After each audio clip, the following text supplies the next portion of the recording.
Bonjour à tous, nous sommes mon collègue et moi, Monsieur François Vauquier et moi-même Sylvie Magnier. Nous allons vous présenter en fait notre formation mesure physique. Alors anciennement c'était le DUT mesure physique, mais comme vous le savez, nous sommes en pleine évolution et nous allons passer dans peu de temps au but. Alors la question que l'on se pose bien évidemment, c'est qu'est-ce que le but et surtout qu'est-ce que je pourrais faire avec ? Donc le but, si on résume en 3 clics, on va être très très simple, le but MP, en fait, c'est le bachelor universitaire de technologie et MP, c'est simplement pour mesure physique. Donc rien ne change. Au niveau de la diplomation, ce qui est important, c'est que c'est un diplôme maintenant qui va être de grade licence, c'est-à-dire Bac+3, qui est complètement intégré dans le système LMD, donc licence, master, doctorat, et qui va être organisé sur 6 semestres. Et si tout se passe bien, à la fin de vos 6 semestres, vous obtenez de 180 ECTS. Alors, bien évidemment, comme anciennement les DUT, ce nouveau diplôme répond à un programme national que vous retrouverez sous l'acronyme PN, qui va permettre une insertion professionnelle à Bac+2 ou Bac+3, ou alors une poursuite d'études à Bac+3. Donc vous entrez en fait au niveau Bac, c'est la petite flèche rouge, vous entrez dans votre première année d'études, donc vous allez suivre un enseignement qui est vraiment très général. Au niveau de la deuxième année, si tout se passe bien, vous entrez dans le but 2, qui est l'équivalent du DUT, et c'est-à-dire qu'à la sortie, si vous le souhaitez, vous pourrez obtenir le niveau DUT, mais si vous souhaitez continuer une année de plus, c'est là que vous obtiendrez votre nouveau grade, c'est-à-dire le grade de licence. Et après cela, une fois que j'ai ma licence, j'ai 2 possibilités. Soit je vais vers la flèche bleue master école et ensuite je poursuis donc mes études sur 2, 3, voire plus, suivant ce que l'on souhaite faire, et on aura une insertion professionnelle qui sera un petit peu plus longue que si vous sortez directement à but 3, c'est-à-dire au niveau licence, où vous entrerez donc dans la vie active. Alors, bien évidemment, vous entrerez dans la vie active avec un niveau de technicien et voire assistant ingénieur. Mais on verra ça après. Donc concrètement, dans la pratique, ma formation but, qu'est-ce que c'est ?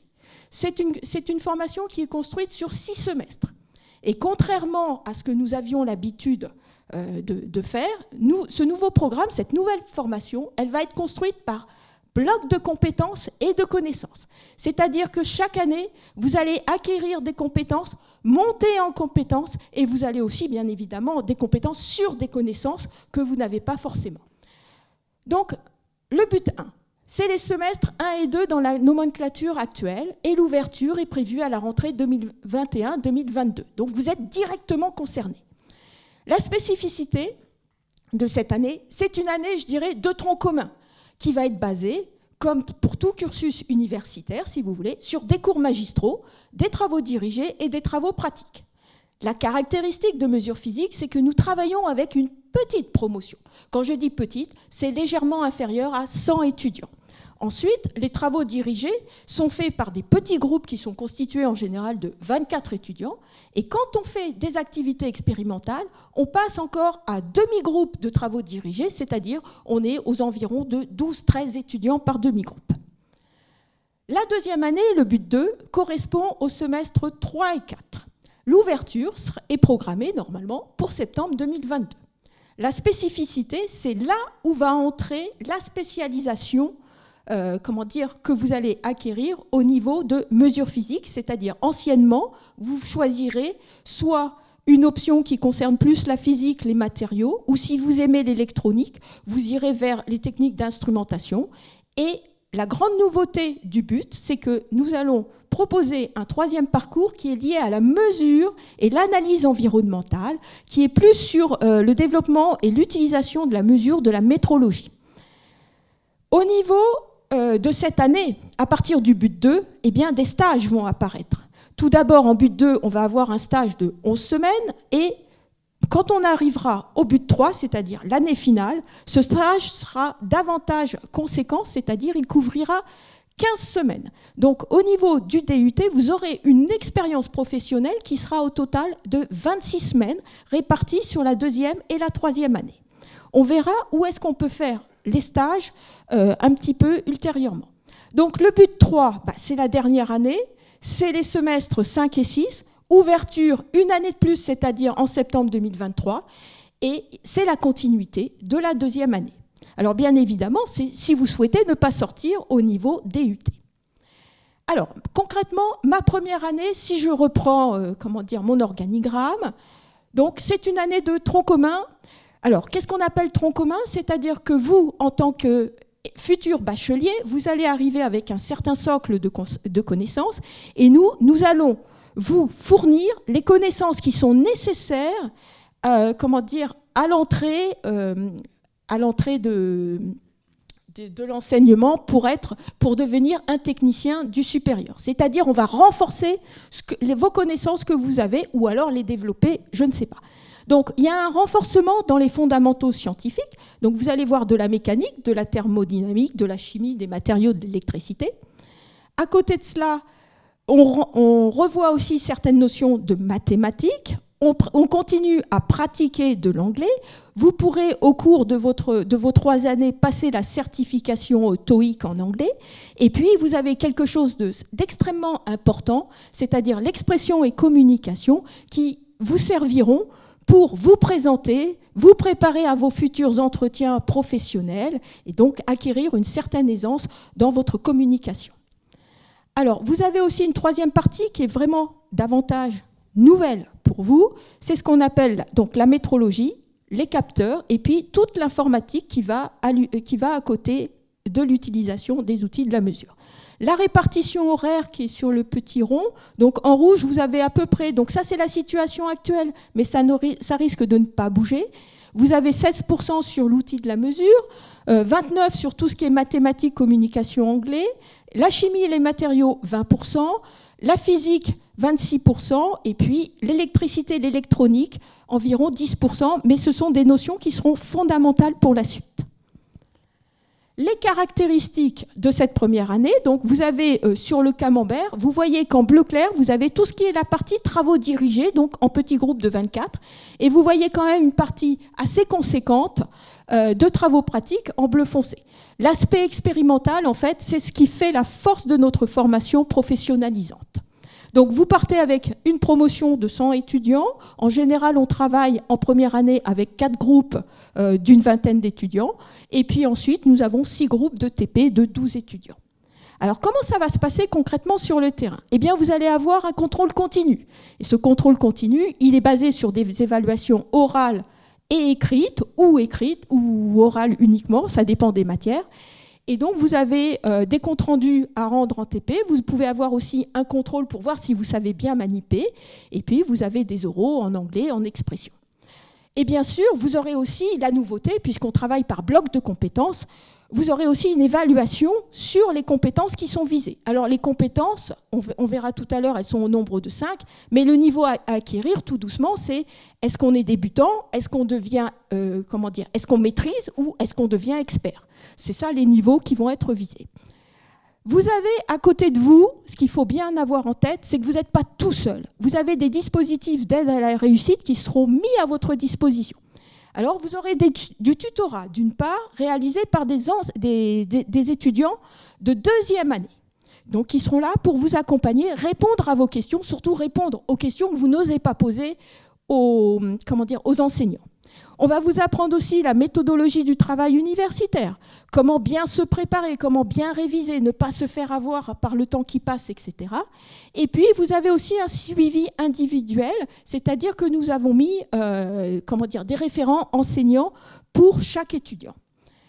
Vous avez, au cours de votre année, vous allez commencer des activités dites professionnalisantes. C'est ce qui concerne les projets tutorés, où vous allez apprendre à travailler sur un thème donné en autonomie, mais cela se fait de manière progressive.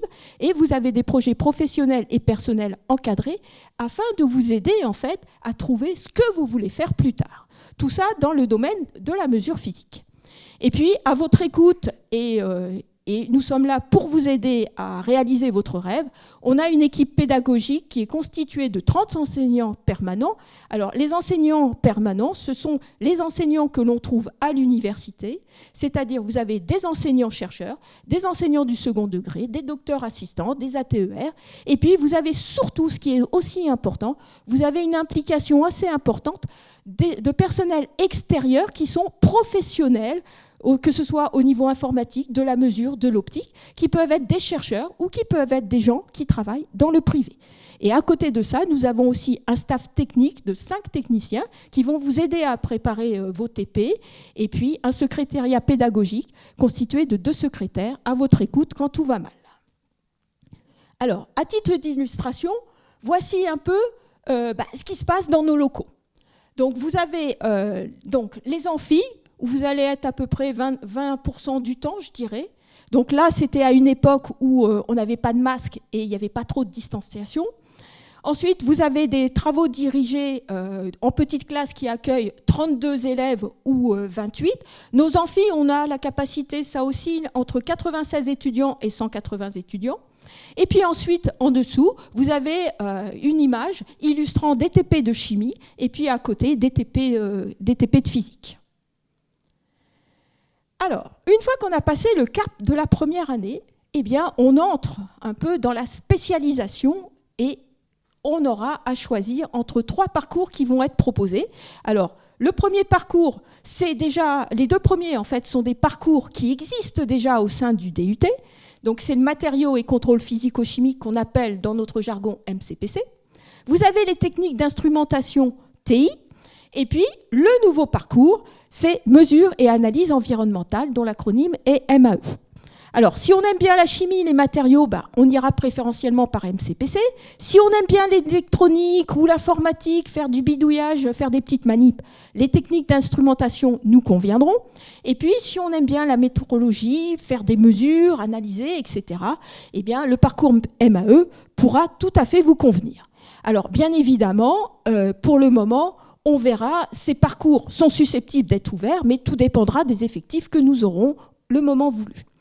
Alors, dans ces 3 parcours, il y a 5 compétences qui vont être visées. La première, c'est mener une campagne de mesure. La deuxième, c'est déployer la métrologie et la démarche qualité. La troisième, c'est mettre en œuvre une chaîne de mesure et d'instrumentation. La quatrième, caractériser des grandeurs physiques, chimiques et les propriétés des matériaux. Et puis, la cinquième, définir un cahier des charges de mesure dans une démarche environnementale.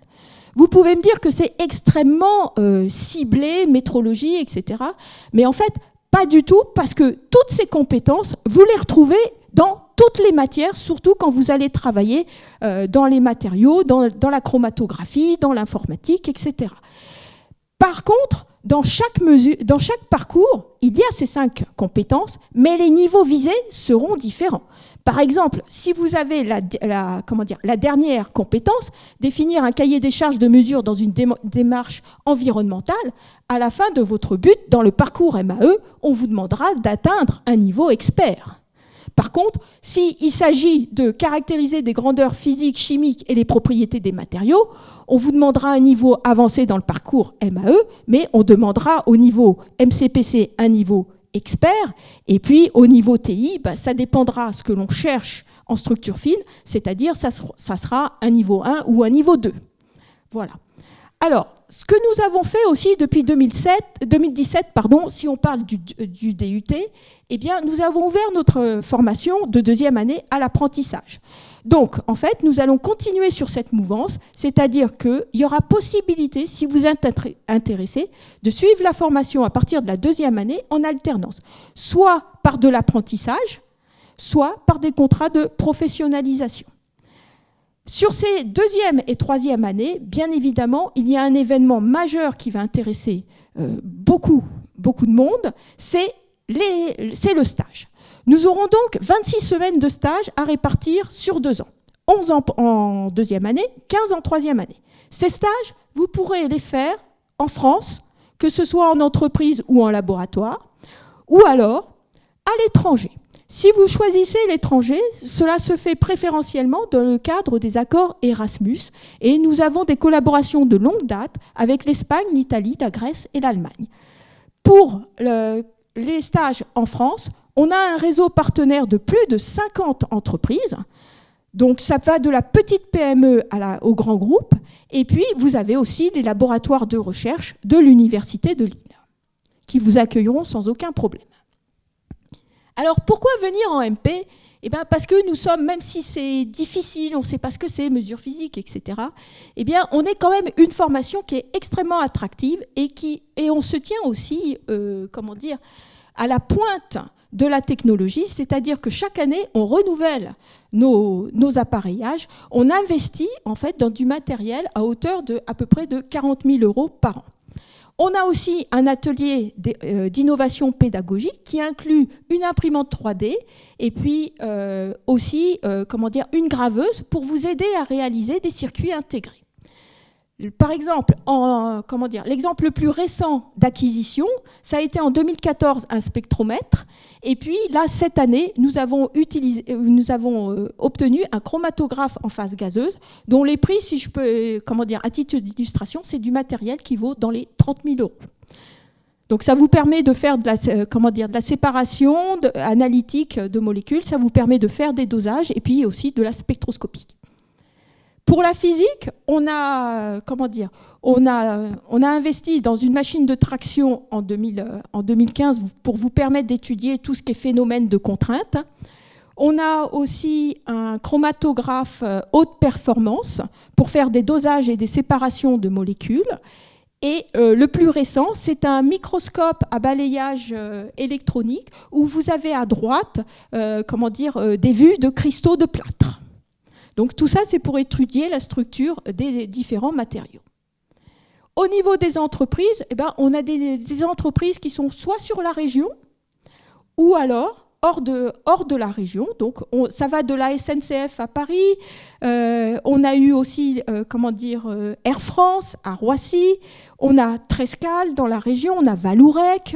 En fait, on touche de nombreux secteurs d'activité. Ça va des plus classiques, je dirais, aux plus actuels, comme ceux qui concernent la chimie verte, l'environnement. Donc, vous pourrez, avec votre but, vous pourrez trouver un emploi très facilement dans l'automobile, chez MCA par exemple à Maubeuge, dans l'aéronautique, le spatial, l'acoustique, les énergies renouvelables, l'environnement, la métrologie bien sûr, l'électronique, les matériaux, les analyses chimiques, l'agroalimentaire, sans oublier le médical avec la pharmacie, Marco Pharma, le dessin assisté par ordinateur si vous souhaitez rentrer dans un bureau d'études. Alors, pourquoi venir à l'IUT ? Donc là, vous avez de la route, vous avez une image, une photo illustrant notre bâtiment, parce qu'il y fait bon vivre tout simplement. Vous avez une vue l'été, vous voyez, c'est arboré, il y a de l'espace vert. Nous sommes un bâtiment à taille humaine de 2-3 étages. Et en quelques chiffres, si je peux me permettre de résumer l'IUT, eh bien, c'est une structure qui a été créée en 1966. Vous avez 7 BUT qui vont être proposés à la rentrée 2021, puisque nous avons 7 départements. Nous avons le génie biologie, vous avez la gestion des entreprises et administrations, GEA, vous avez GE2I, le génie électrique et électrotechnique, c'est ça, si je ne m'abuse, je confonds. Voilà, génie électrique et informatique industrielle, GE2I. Nous avons informatique, nous avons mesures physiques et génie mécanique et productique. Et chimie. Voilà. En tout, ça fait en fait presque 2500 étudiants qui sont sur notre campus en formation initiale, continue et aussi en alternance. Nous avons à peu près 220 personnels enseignants, enseignants-chercheurs et enseignants, plus de 500 vacataires extérieurs et professionnels qui viennent exercer dans nos formations. Et nous avons un taux global de 70%. Alors, en mesure physique, l'année dernière, en formation initiale, c'est-à-dire la formation classique qui ne concerne pas l'apprentissage, nous avions 83% de taux de réussite. Et en apprentissage, nous avions 100%. Ensuite, nous avons à peu près 25 à 35% d'étudiants qui font leur stage à l'étranger. Et depuis sa création, nous avons plus de 28 000 diplômés. Nous avons, à côté de ce bâtiment central, si vous voulez, un service de scolarité et de vie étudiante à l'IUT qui sont extrêmement performants. En fait, il y a un accompagnement privilégié des étudiants. nous avons donc des dispositifs d'aide à la réussite, et cela c'est pour tous les départements, donc pour toutes les formations. Nous avons un lieu de travail agréable qui est le centre de ressources et que vous voyez en photo en dessous. Un accueil vraiment personnalisé, c'est-à-dire quand un étudiant va perdre sa carte d'étudiant ou il lui faut un autre certificat de scolarité, eh bien, il peut se rendre au service de scolarité et en faire la demande. Des secrétariats pédagogiques qui sont associés à chaque département et qui sont là pour aider les étudiants quand ils sont un peu perdus, quand ils doivent donner leur justificatif d'absence, etc. Et une vie associative de l'étudiant qui est extrêmement riche et dynamique. Nous avons un bureau des étudiants qui s'appelle B2E, qui sont donc un bureau, un BDE pour chaque département, en fait, pour chaque discipline, qui sont là pour créer des événements, pour faire le lien, pour faire en sorte que les étudiants se connaissent et apprennent à vivre ensemble. Et depuis l'année dernière, nous avons un bureau des sports. Et le bureau des sports, on propose des activités sportives et il est en charge d'organiser le grand événement annuel des IUT, qui est la Coupe de France des IUT. Nous avons aussi, dans notre bâtiment central, parce que nous avons des journées qui sont longues, et c'est fort utile d'avoir un petit kiosque de restauration qui fait de la vente à emporter pour manger sur place. Et il y a des micro-ondes qui sont mis à disposition pour justement réchauffer vos repas. Donc ça, quand on a peu de temps pour manger le midi, c'est fort agréable. Et puis, au fond, vous avez des petits distributeurs pour boire un café ou manger une petite friandise. À côté de cela, en association, en support, vous avez un service de relations internationales qui est performant et qui s'occupe de toute la mise en relation des étudiants qui sont désireux de faire un stage à l'étranger, donc qui font le lien entre l'accueil à l'étranger et, et les formations, si vous voulez. On a la possibilité... On peut donner la possibilité à l'étudiant de suivre une deuxième langue vivante. En général, c'est l'italien, l'espagnol et l'allemand qui sont le plus choisis. Et puis, nous avons aussi, pour la pratique de l'anglais et puis aussi la pratique des langues, des laboratoires de langue très performants. Vous le voyez ici à gauche. Si je dois résumer, le but MP en résumé, c'est une capacité d'accueil de 100 étudiants. Et puis, on va travailler à peu près en 3 groupes en 2e et 3e année. Un accompagnement personnalisé, une équipe attentive, une première année, un différencié, puis une spécialisation qui apparaît dès la 2e année. Et avec mon but, je peux soit rentrer dans la vie active si j'en ai assez des études, ou alors poursuivre mes études comme avec un DUT.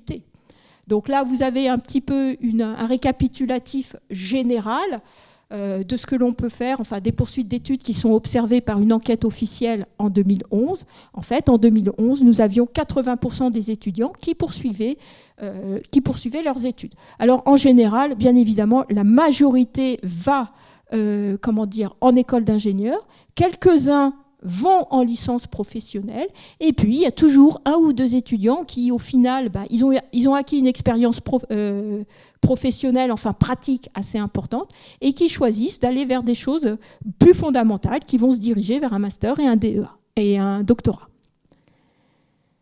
Pour MP, voici la situation, ce qui se passe actuellement, et ce qui se fera avec un but. Donc, avec votre DUT actuel, en fait, vous avez un grand nombre d'écoles d'ingénieurs qui sont accessibles, soit sur dossier, soit sur concours. Vous avez les écoles régionales, HEI, ISEN, Polytech, Mindoué, Ingenia. Alors, que ce soit des formations qui sont par alternance ou en formation initiale. Et puis, il y a toujours des étudiants qui arrivent à décrocher des écoles hors région, notamment l'UTC, le réseau Polytech, les mines d'Albi, l'INP de Grenoble, l'INSA Lyon, l'ENSAT. Et puis, il y a quelques années, il y avait quelqu'un qui avait pris et qui avait été admis à l'ESPCI de Paris. Donc, actuellement, pour nous, pour MP, c'est 90% de nos étudiants qui poursuivent leurs études. Avec un but, qu'est-ce qui va changer ? Rien. En fait, il y aura les mêmes possibilités avec une intégration. Alors là, ça reste à construire, parce que, tout est en construction actuellement.